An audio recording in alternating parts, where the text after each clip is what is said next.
देख रहे हैं खुलासा टुडे न्यूज, हर कदम आपके साथ। विकासखंड मुख्य चिकित्सा अधिकारी डॉक्टर कुलदीप कुमार नाग ने नए अनमोल पोर्टल के बारे में जानकारी साझा की। 8 अप्रैल से 22 अप्रैल तक पोषण पखवाड़ा कार्यक्रम के अंतर्गत बीकानेर सेक्टर में आंगनवाड़ी कार्यकर्ता, सहायिकाओं और आशा कार्यकर्ताओं ने रैली निकाली और मुख्य विकास खंड चिकित्सा अधिकारी डॉक्टर कुलदीप कुमार नाग ने नए अनमोल पोर्टल के बारे में जानकारी दी। बीकानेर में आंगनवाड़ी कार्यकर्ताओं ने गर्भवती माता की गोद भराई की। रैली के माध्यम से समय पर टीकाकरण, भोजन में हरी पत्तेदार सब्जियां, मोटे अनाज एवं मौसमी फल का सेवन करने का संदेश दिया गया। विकास खंड मुख्य चिकित्सा अधिकारी डॉक्टर कुलदीप कुमार नाग ने नए अनमोल पोर्टल के बारे में जानकारी दी। ब्लॉक की सभी आशा कार्यकर्ता दीवार लेखन करके भी हितग्राहियों को जागरूक कर रही है। मनावर से सैयद रिजवान अली की रिपोर्ट। मैं डॉक्टर कुलदीप कुमार नाग, CBMO ब्लॉक बीकानेर जिला धार। मैं ये बताना चाहता हूँ कि शासन द्वारा गर्भवतियों और अन्य महिलाओं के सेवा के लिए बहुत अच्छे एक नया ऐप लॉन्च किया गया है, अनमोल 2.0। इसमें अभी तक के जो समस्याएं आती थी, जैसे किसी का आधार कार्ड में यदि कोई दिक्कत आ रही है या किसी के बैंक खाते में दिक्कत आ रही है, तो उनको शासन की योजनाओं का आर्थिक लाभ लेने में बहुत सारी तकनीकी दिक्कतें आती थी। सरकार ने इन सब दिक्कतों पे विचार करते हुए बहुत अच्छी तरह एक नया ऐप लॉन्च किया है, अनमोल 2.0। इसमें इन सभी समस्याओं का निराकरण कर दिया गया है और इसके लिए सबसे मुख्य बात यह है कि अब जैसे कि सामान्यतः शासन की समस्त योजनाओं के लिए आधार कार्ड को मूल बनाया जाता है, लेकिन हमारी इस योजना में, जिसमें गर्भवती माताओं के शुरू से आखिर तक की सेवाएं आधारित हैं, इसके लिए समग्र आईडी को मूल बनाया गया है। इसमें रजिस्ट्रेशन से लेके उनकी पूरी सुविधाएं तक के, यहाँ तक कि उनका लाभ जो मिलेगा उसके लिए समग्र आईडी बेस रहेगा।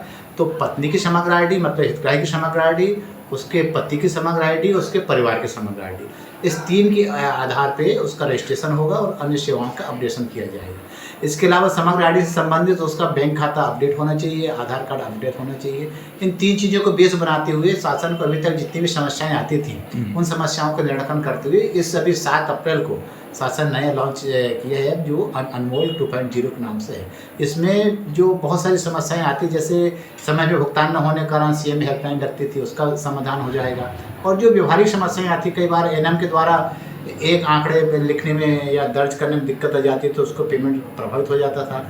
तो बहुत सारी चीज़ें, समस्याओं का समाधान कर दिया गया है और मैं पब्लिक से यही अनुरोध करता हूँ कि अपना समग्र आईडी का जरूर सत्यापन कराएं, समय पे जो अपने डॉक्यूमेंट्स हैं उसका वेरिफिकेशन कराएं और हमारे जो स्वास्थ्य कार्यकर्ता हैं उनके पास आएंगे तो ये जरूर इन चीज़ को उपलब्ध कराएं, ताकि हम चाहते हैं कि शासन द्वारा प्रदान की जाने वाली योजनाओं का समय पर हर हितग्राही को लाभ मिल सके। साथ ही सर, क्या आशाओं को दीवार लेखन के साथ आम जनमानस को जागरूकता के लिए दीवार लेखन भी करवाया जा रहा है इस पोर्टल का? जी बिल्कुल।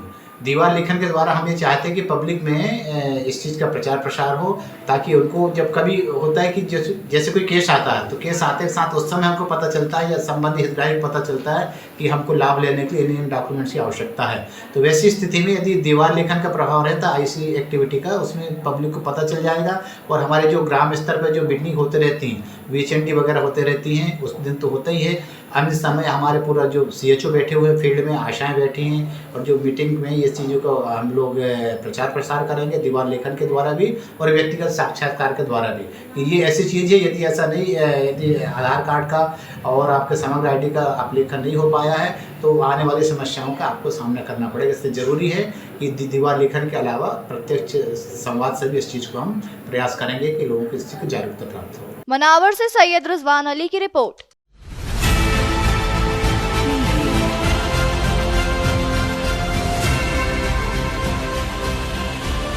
आप देख रहे हैं खुलासा टुडे न्यूज, हर कदम आपके साथ।